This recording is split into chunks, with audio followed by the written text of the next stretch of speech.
factor. So what happens is that the body starts producing a hormone that goes to your brain and tells your brain, switch on. And you actually make new brain cells. You actually make new brain cells. So show me a drug that's going to make new brain cells. So in a fasting state, you actually make new brain cells because nature wants to teach you that this is how you got into this situation, learn from it, remember it, and now get out and get another kill. You see? It makes you better. It makes your brain better. What else does fasting do? Growth hormone. So do you know how much growth hormone costs? A small 0.1 injection is about $400. 0.1. 0.1 is $400. It's so expensive, right? But did you know that if you fast, just a 1.5 to 2 day, it was a 2-day fast in the study, a 2-day fast produced a 2,000% increase in your growth hormone production in a man and 1,300 in a woman. So it is the best way to boost your growth hormone level. Now, why would I want growth hormone? Because growth hormone is the hormone that keeps you young. It's the growth hormone that makes your skin better, that replaces the dead parts better, and your muscles grow. So your muscles actually grow. So you do 10 reps, you're going to put on more muscle than if your growth hormone is low. Growth hormone is low. You could be pumping iron all day long and you'll just get achy muscles.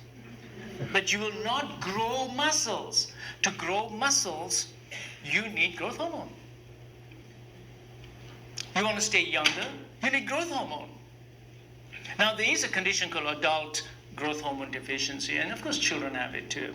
And they have short stature and slow growth, etc. And in adults, there's a similar one, and it manifests itself as an elderly person who's just, his muscles are all wasted, he's got no energy, he's got a blank in his eye all the time, he's just can't think, and he's very weak, he's just sitting around. You measure his growth hormone level, it's very low. You give him some growth hormone, he feels a lot better. But the problem with exogenous growth hormone is it has a lot of side effects.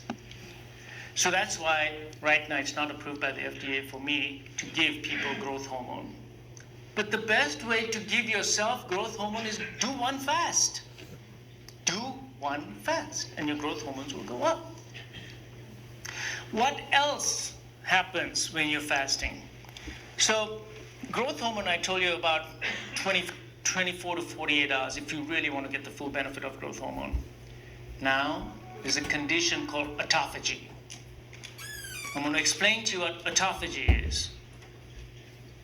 Autophagy starts actually at about 18 hours and then gradually increases, and it's maximum at 3 days. Sounds terrible. It's not fair. But you know what? Even if I get some autophagy after 24 hours, I'll be very, very, very happy. But if I want to maximize my autophagy, I'll go for a 3-day fast. So let me explain what autophagy is.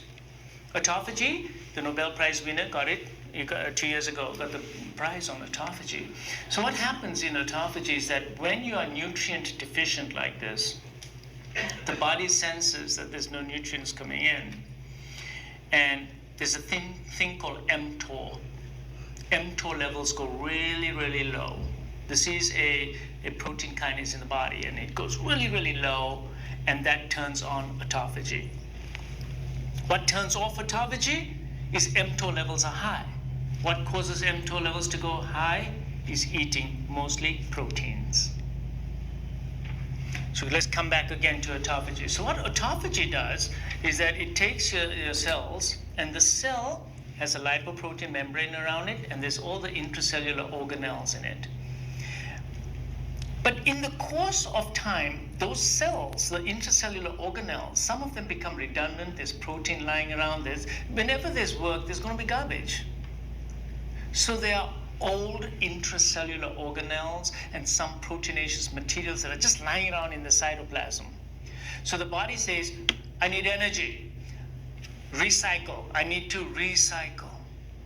So the first thing it does, the cell stays alive, and it takes those intracellular organelles, breaks them down, packages them into the lysosome, and digests it, breaks it down into its pieces.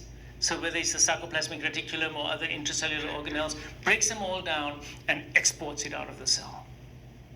Once it's exported from the cell into the bloodstream says, aha, I've got some new building blocks now, and the body reutilizes that.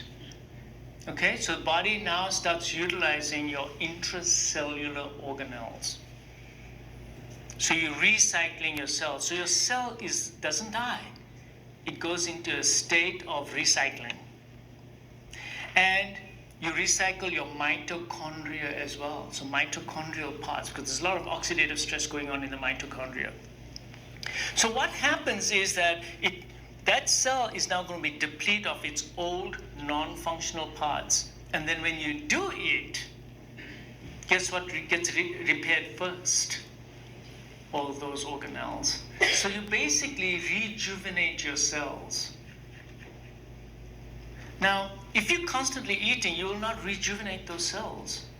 And the biochemistry is so beautiful that these cells now are functioning better, they're younger, and they are going to last longer. They're more resilient also to disease. I'll come to that in a minute. So